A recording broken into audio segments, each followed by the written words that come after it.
بولو ہوگا. اس سے میں یہ فلسفہ سمجھانا چاہ رہا ہوں کہ اسلام کے احکام آسان ہے. آسان کا مطلب کیا ہے؟ اللہ یہ بھی کہہ سکتے تھے ہر نماز میں نہا کے آؤ, مشکل ہو جاتی نا. اللہ یہ بھی کہہ سکتے تھے بازو کہاں تک دھو, یہاں تک دھونا, کتنی پرابلم ہو جاتی یار. اللہ نے کہا یہاں تک آستینیں چڑھانا بھی آسان ہوتا ہے. اللہ یہ بھی کہہ سکتے تھے پاؤں کہاں تک دھو, گھٹنوں تک. اللہ نے کہا ٹخنوں تک. یہ بہت آسان ہے. پھر اللہ یہ بھی کہہ سکتے تھے پانی نہیں ہے تو بھی پانی ہی سے وضو کرنا پڑے گا. کتنی ٹینشن ہوتی جنگلوں میں, ٹرینوں میں, یار آدمی کیا کرے, ایک مصیبت میں آ جاتا.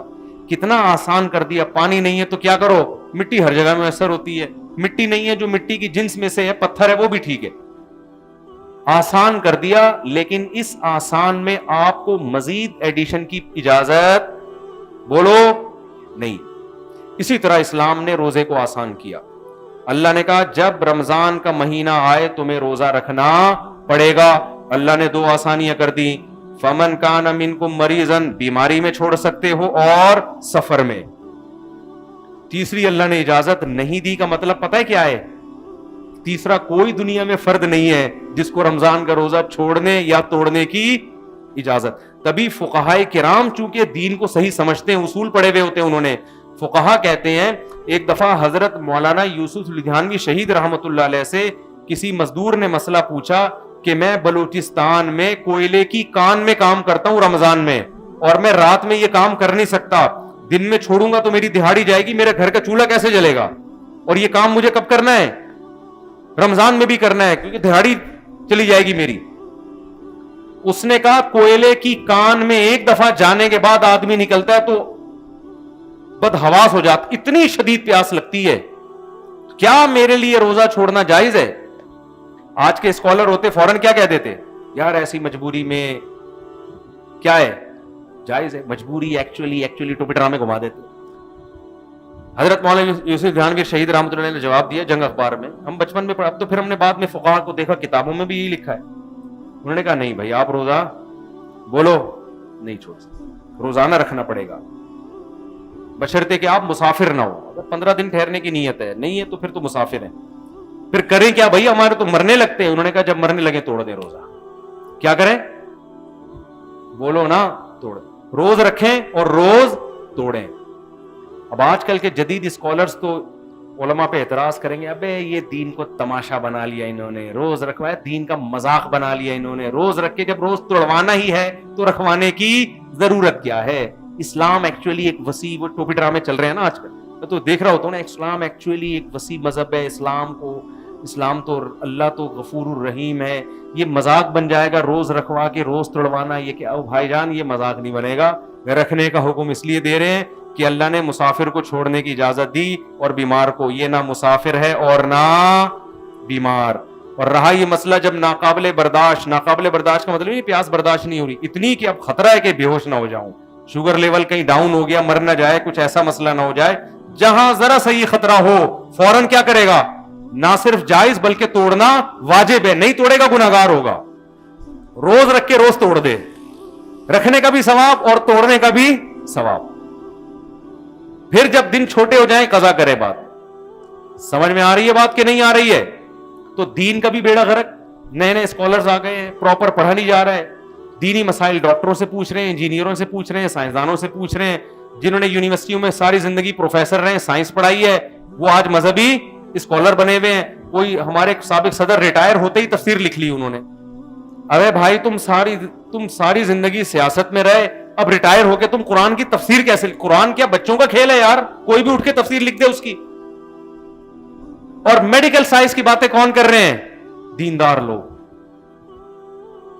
وہ کون کر رہے ہیں؟ آپ یوٹیوب پہ دیکھ لو, بڑی داڑھی ہوگی, پیاز کے فائدے بتا رہا ہوگا بیٹھ کے.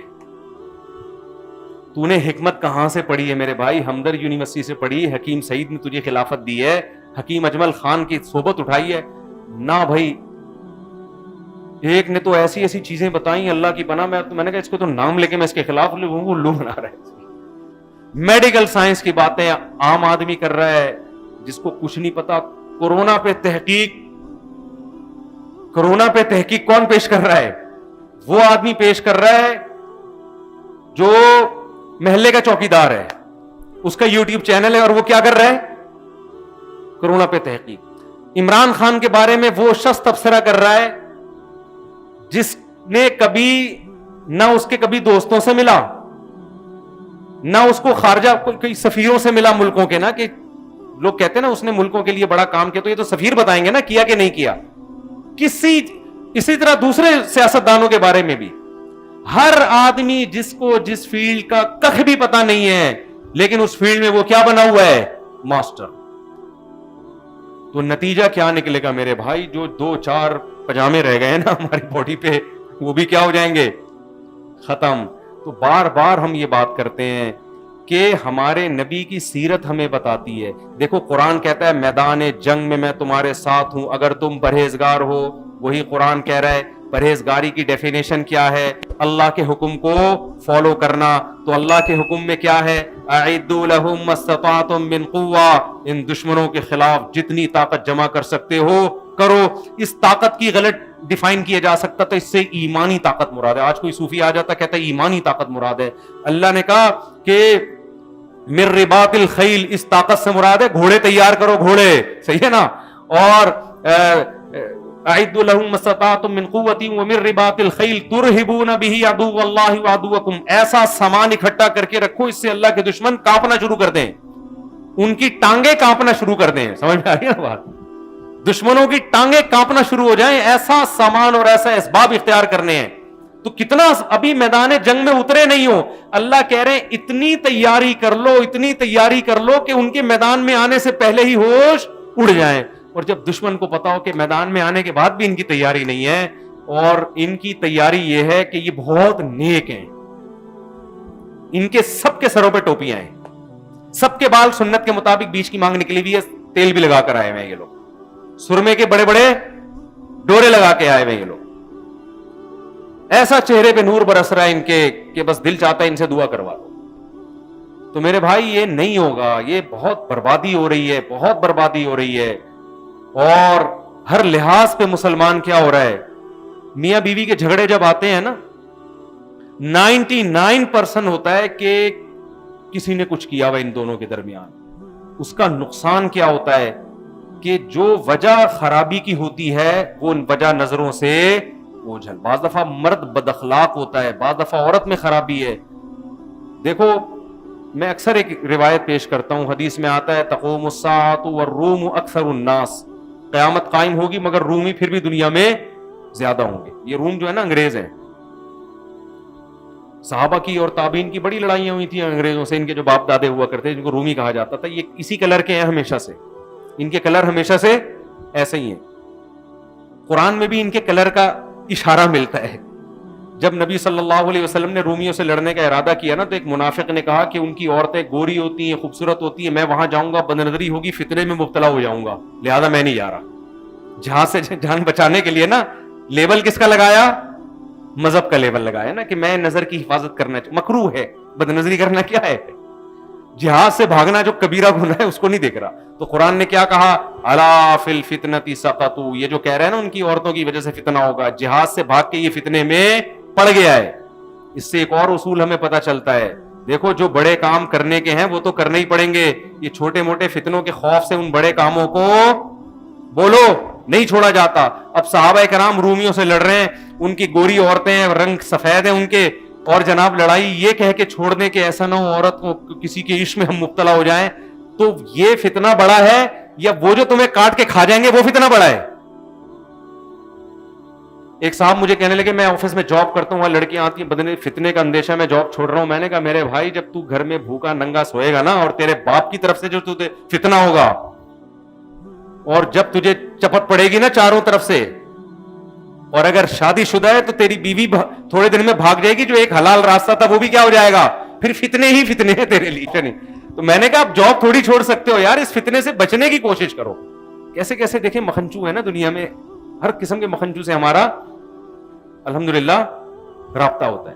شہر میں رہنے والا آدمی, مفتی ابو البابا صاحب کہا کرتے تھے, جو گاؤں میں رہنے والا آدمی ہے نا اس کا مینٹل لیول, اس کی جو مینٹل گروتھ ہے بہت آہستہ آہستہ ہوتی ہے اوپر. جو شہری آدمی ہے نا وہ بہت تیزی سے اس کا دماغ گرو کرتا ہے. وجہ اس کی ہے کہ وہ 20 قسم کے لوگوں سے دن میں مل رہا ہوتا ہے. یہ مزدور ہے، یہ چوکیدار ہے، یہ بریگیڈیئر ہے، یہ کرنل ہے، یہ جج ہے، یہ وکیل ہے، یہ دیوبندی ہے، یہ ہری پگڑی والا، یہ گرین پگڑی والا، یہ اہل حدیث ٹوپی والا، یہ بغیر ٹوپی والا. اہل حدیث کی بھی کتنی قسمیں ہیں. یہ دیوبندی حیات النبی والا، یہ دیوبندی ممات النبی والا، یہ قبر پہ سلام کا قائل ہے، یہ قائل نہیں ہے، ہے نا. ہمارا تو دن بھر نا 20-25 قسم کے لوگوں سے واسطہ پڑتا ہے. یہ عمران خان کا حامی ہے، یہ مولانا فضل الرحمان، یہ جے یو آئی کا ہے، یہ پی ٹی آئی کا ہے، یہ فلانے کا، یہ ڈمکانے کا. ایک کھچڑا پکا ہوتا ہے. پھر جناب کھڈے آ رہے ہیں، اس کی ساس ظالم ہے، اس کی جٹھانی نے کچھ کر دیا ہے، یہ روحانی عاملوں کا ڈسا ہوا ہے، اس کے مسائل الگ ہیں.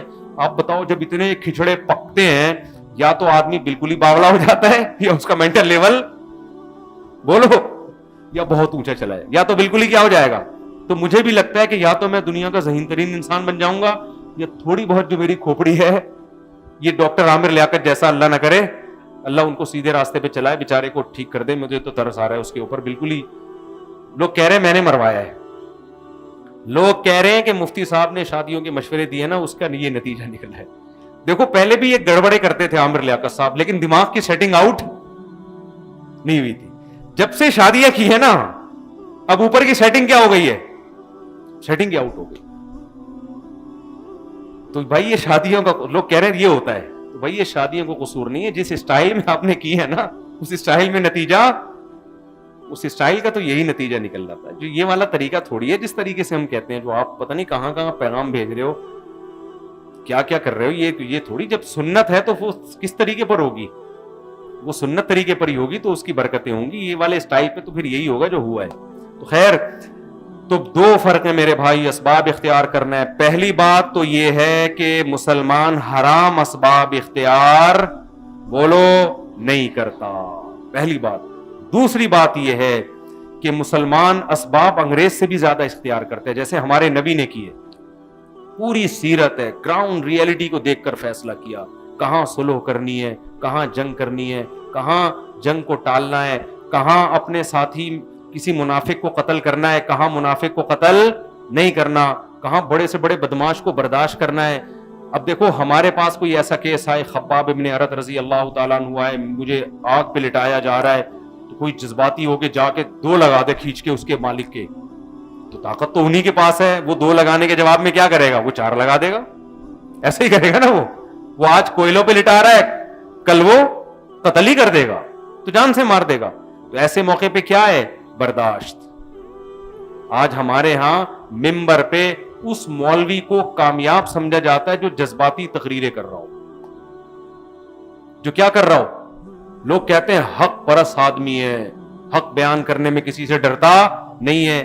یہ نہیں دیکھتے کہ اس کے حق بیان کرنے سے رزلٹ کیا نکل رہا ہے، اس کے حق بیان کرنے سے رزلٹ کیا نکل رہا ہے. تو ہر جگہ ایسا ہی ہے، ممبر کے بھی یہی ہے، کوئی وزارت کے عہدے پر ہو وہاں بھی یہی ہے، کوئی صحافی ہو وہاں بھی یہی ہے، جو منہ میں آیا کیا کر دیا، پارسل کر دیا.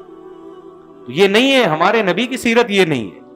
کہاں کیا بولنا ہے، کتنا بولنا ہے، ایک ایک چیز. یہ جو قرآن کہتا ہے لَقَدْ كَانَ لَكُمْ فِي رَسُولِ اللَّهِ أُسْوَةٌ حَسَنَةٌ، تمہارے لیے تمہارے نبی کی سیرت میں بہترین نمونہ ہے. یہ ہر چیز میں ہے بہترین نمونہ. صلح حدیبیہ کے موقع پہ نبی صلی اللہ علیہ وسلم نے حکم دیا سب لوگ سر کے بال کاٹ لیں، احرام سے باہر نکل جائیں. صحابہ پہ یہ حکم بہت شاق گزرا کہ ہم مشرکین کے دباؤ میں آئیں اور احرام باندھ کے عمرہ کیے بغیر احرام کھول لیں، مشرکین سے ڈر کے، یہ نہیں ہو سکتا.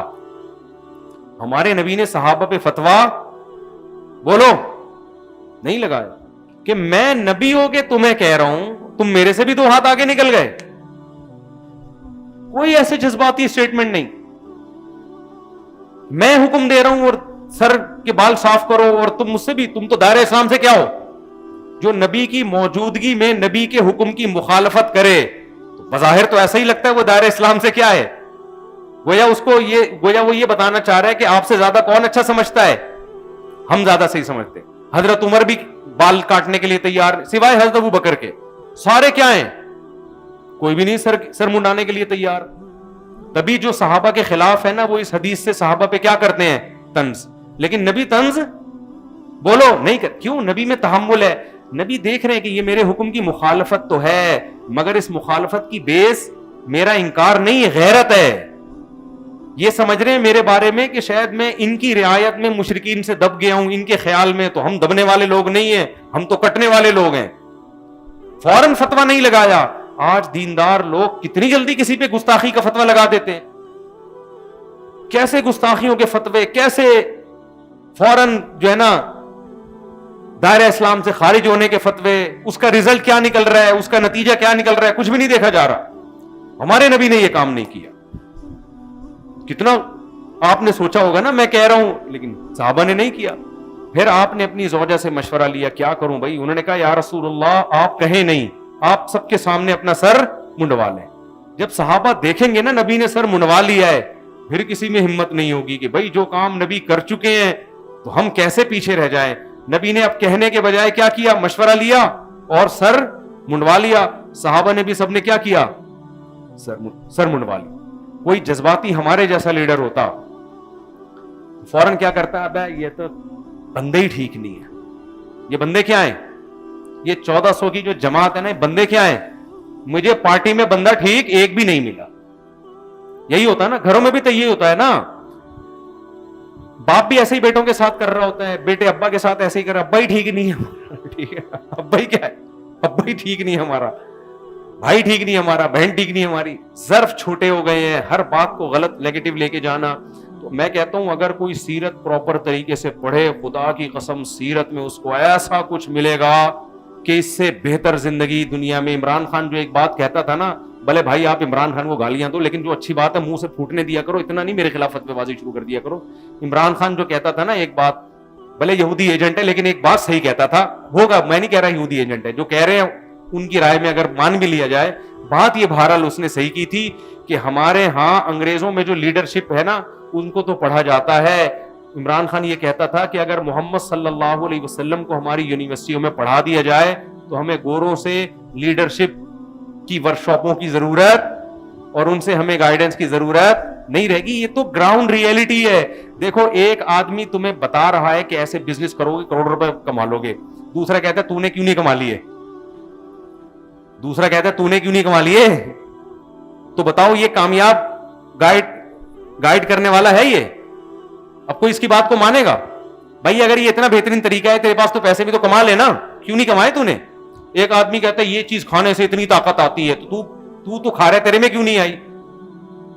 تو دنیا میں محمد صلی اللہ علیہ وسلم سے زیادہ کامیاب لیڈر گزرا نہیں. 23 سال کا عرصہ نہ لکھنا جانتے نہ پڑھنا جانتے، پسماندہ ترین قوم میں پیدا ہوئے. جو گھوڑوں کی لڑائی پہ قتل و غارت پہ آ جائے، گھوڑوں کی دوڑ پہ قتل و غارت پہ آ جاتی تھی وہ قوم، اس کا گھوڑا آگے نکل گیا تو قتل کر دیا اس کو غیرت میں. ایسی قوم جو نہ لکھنا جانتی اور نہ پڑھنا، ریگستانوں کے بیچ میں تو وہ قوم رہتی ہے تہذیب و تمدن سے دور، نہ اس کے پاس ریاست نہ خلافت، اور جو لیڈر ہے وہ بھی نہ لکھنا جانتا اور نہ پڑھنا جانتا، جس کی پیدائش سے پہلے باپ فوت ہو گیا ہو، جو پیدا یتیم ہوا ہو. 23 سال کے عرصے میں اگر یہاں بیٹھا ہوں تو یہ کس کا کمال ہے؟ محمد صلی اللہ علیہ وسلم کا. آج حرم میں تراویح ہو رہی ہے، لاکھوں لوگ قرآن پڑھ رہے ہیں ہاتھ باندھ کے رمضان میں، تو یہ کس کا کمال ہے؟ محمد صلی اللہ علیہ وسلم کو ایک کریڈٹ جاتا ہے. آج ہم نہاتے ہیں، صاف کپڑے پہنتے ہیں، پوری دنیا میں صرف مسلمان ہیں جو استنجا کر کے پانی استعمال کرتے ہیں. یہاں تک کہ وہ جو شاور جو واش روم میں لگتا ہے اس کو لوگوں نے نام مسلم شاور کا دے دیا. میرے گھر والے مجھے کہنے لگے مسلم شاور لگا دیں، ہمارے تو لوٹا سسٹم چل رہا ہے نا. گھر والوں نے کہا مسلم شاور، میں نے کہا کہ ہندو شاور بھی ہوتا ہے کیا؟ غیر مسلم عیسائی دیوبندی بریلوی حدیث بریلوی میں بھی ہوتے ہیں کیا؟ پھر تحقیقی پتا چلا جی یہ لفظ کہاں سے آیا ہے، یورپ سے، کیونکہ شاور کون استعمال کرتا ہے؟ تو یہ کس نے سکھایا ہے؟ اس یتیم نے جو نہ لکھنا جانتا تھا اور نہ پڑھنا. ہم کتے بلی نہیں کھاتے، ہم خنزیر نہیں کھاتے، ہم مردار نہیں کھاتے. یہ تہذیب ہمیں کس نے سکھائی ہے؟ دنیا میں تقریباً 1 ارب سے زیادہ انسان ہیں جو کتے بلی نہیں کھاتے. ان کو یہ تہذیب کس نے سکھائی؟ اس یتیم نے 23 سال میں سکھا دی. نہیں آئی میرا خیال ہے بات. تو آپ سے زیادہ کامیاب لیڈر کون ہو؟ ہم اگر اپنی بیویوں سے وفا کرتے، ہم میں زنا نہیں ہے، ساری زندگی عورت کے خرچے اٹھاتے، انگریز نہیں اٹھاتا، انگریز نہیں اٹھاتا. ہندوؤں میں بھی اب بیوی خود کما رہی ہے، میاں خود مسلمانوں کا فیملی سسٹم اب تک دنیا میں سب سے زیادہ مضبوط ہے. تو یہ گائیڈ کس نے کیا ہمیں؟ یہ 23 سال میں نبی صلی اللہ علیہ وسلم سکھا کے گئے ہم کو. اتنا بڑا انقلاب پوری. پھر یہ تو خلافت تو اب ختم ہوئی ہے 1920 میں جا کر. دنیا پہ حکومتیں ہم نے کی. آپ ذرا خلافت عثمانیہ جو ترکوں کی خلافت تھی اس کے تحت کتنے کنٹریز آتے تھے, ذرا آپ گوگل پہ لکھ کے سرچ کریں, آپ کے ہوش اڑ جائیں گے. بوسنیا ہمارے ہاتھ میں, تنزانیہ ہمارا تھا, مکہ مدینہ ارض حجاز ہمارا, کتنے سارے کنٹریز ہیں, رشیا کی تمام ریاستیں ہمارے تلوار کے نیچے تھیں. یہ کانفیڈنس پوری دنیا سے لڑنے کا, تلوار کے زیر کرنے کا, اور پھر دنیا کو عدل سے بھرنے کا, یہ سارا, اور اتنے دیر تک اثرات رہے. خلافتیں تو اب جا کے ختم ہوئی ہیں, ریاستیں اب بھی باقی ہیں چھوٹی چھوٹی, اور اس کے اثرات کیسے. میرے بھائی دنیا میں محمد صلی اللہ علیہ وسلم سے بڑا کامیاب لیڈر کوئی بھی نہیں. اتنے ایفیکٹو, اتنے مؤثر, اور جس طرح آپ کی تعلیمات محفوظ ہیں ایسے کسی لیڈر کی تعلیمات محفوظ نہیں. بخاری اٹھا کے دیکھو, مسلم اٹھا کے دیکھو, سنن نسائی اٹھا کے دیکھو, ترمذی اٹھا کے دیکھو, ایک ایک چیز کی سند, حدثنی فلان قال حدثنی فلان قال حدثنی فلان. امام بخاری کہتے ہیں مجھ سے فلاں نے بیان کیا, مجھ سے فلاں نے, مجھ سے فلاں نے, مجھ سے فلاں نے, اور وہ فلاں فلاں کرتے کرتے عبداللہ بن مسعود اور کہتے ہیں محمد صلی اللہ علیہ وسلم نے یہ فرمایا. وہ 2 لفظ فرمائے ہوں گے. تو لیڈر نے ان کو تیار کر دیا کہ میری بات کی تمہاری نظر میں اتنی ویلیو ہونی چاہیے کہ اس بات کو سندوں کے ساتھ تم نے قیامت تک محفوظ کرنا ہے. میری زبان سے نکلا ہوا جملہ ہلکا نہیں ہے. یہ جو موٹیویشن دی, اپنی ویلیو منوائی, یہ ویلیو منوانا کتنا مشکل کام تھا بھائی. اس زمانے میں ریکارڈنگ سسٹم نہیں تھا, ویڈیو کیمرے نہیں تھے, آڈیو ریکارڈنگ نہیں تھی. کیسی ریکارڈنگ کا انتظام کیا؟ ایسی ریکارڈنگ کہ اس زمانے میں دنیا کی جتنی تہذیب یافتہ قومیں تھی کسی قول کی حفاظت کا ایسا انتظام نہیں ہوا ہے جیسا محمد صلی اللہ علیہ وسلم کے اقوال کی حفاظت کا انتظام ہوا. خیر یہ الگ ٹاپک ہے. تو اس لیے محمد صلی اللہ علیہ وسلم جو لیڈر تھے نا, تو آپ کے لیڈر میں ہمیں برداشت بھی ملتی ہے, گراؤنڈ ریئلٹی کو دیکھ کر فیصلہ کرنا بھی ملتا ہے. تو آج مسلمان نہ سیرت کو سیرت کے طریقے سے پڑھتا ہے, نہ سمجھتا ہے, اور نہ اس کو فالو کرتا ہے. آج کا مسلمان جذباتی تقریروں کا, یوٹیوب کا, فیس بکیوں کے کمنٹس کرنے والوں کا, اور یہ جو صحافی لفافے لے کے بیٹھے ہوئے ہیں ان کو سن کے ایک رائے قائم کرتا ہے, اور پھر اس رائے کو ساری دنیا پہ تھوپتا ہے اور کہتا ہے انقلاب آئے گا تو اس مکھنچو کو سننے سے آئے گا. سمجھ میں آ رہی ہے بات؟ تو خلاصہ یہی نکلا میرے بھائی کہ جب بھی کچھ فیصلہ کریں, ایک تو جب بھی کوئی اسٹیٹمنٹ دینا اس کے ماہرین سے رابطہ کریں. ادھر ادھر جانے کی کوشش, یہ قرآن کا حکم ہے جو میں نے آیت پڑھی, اس کے ماہرین سے رابطہ کریں. کوئی کہتا ہے سپریم کورٹ نے یہ فیصلہ کیا, آپ سپریم کورٹ سے رابطہ کرنے کی کوشش کریں, بھائی کیا بھی ہے کہ نہیں کیا, ٹھیک ہے نا. کوئی کہتا ہے یہ فوج کا کام ہے سارا, یہ 2 نمبری فوج کر رہی ہے, ہو سکتا ہے کر رہی ہو, فوجیوں سے سلام دعا ذرا ان سے رابطہ کریں آپ یار اوپر تک کسی طرح. اور اگر آپ کا رابطہ نہیں ہو سکتا تو آپ بولو بھائی مجھے پتا, بولو مجھے نہیں پتا, مجھے کیا پتا یار, میرے تو رابطے نہیں ہے, میں نہیں فیصلہ کر سکتا. اگر آپ کا خیال ہے یہ فلانے نے کیا ہے تو فلانے سے رابطہ ہے, یہ اس کے اڑوس پڑوس سے ہے تو ٹھیک ہے, نہیں ہے تو میرے بھائی چپ کی ٹیپ منہ پہ لگا لو, آپ بولو ہمیں نہیں پتا. لیکن موت آتی ہے یہ کہتے ہوئے کہ مجھے معلوم نہیں, کیونکہ اگر میں نے کہہ دیا مجھے نہیں پتا, لوگ کہیں گے سالے جب تجھے کچھ پتا ہی نہیں ہے تو یہاں بیٹھا ہوا کیوں ہے, دفعہ ہو یہاں سے. تو نہیں پتا بھائی, یہ علم ہے. اللہ تعالیٰ ہمیں سمجھنے کی عمل کی توفیق عطا فرمائے. 2 فرق کرنے, اسباب اختیار کرنے ہیں, نظر کس پہ رکھنی ہے. ہاں تو میں یہ دوسرا فرق بتا رہا تھا, نظر گورا اسباب پہ رکھتا ہے, ہم کس پہ رکھتے ہیں, اللہ پہ. اسباب اختیار کریں گے, ہوگا وہ جو کون چاہے گا, اللہ چاہے گا. ہم کیا کر رہے ہیں, اسباب کو ہٹا کے اللہ پہ کہہ رہے ہیں کہ ہوگا وہ جو کون چاہے گا, اللہ چاہے گا. تو اللہ کہیں گے پھر وہی چاہوں گا جو تو چاہ رہا ہے, تیری حرکتوں سے جو لگ رہا ہے جو تو چاہ رہا ہے, تو میں بھی کیا چاہوں گا, وہی چاہوں گا. اللہ تعالیٰ سمجھنے کی عمل کی توفیق عطا فرمائے. سبحانک اللہم و بحمدک نشہد ان لا الہ الا انت نستغفرک و نتوب الیک.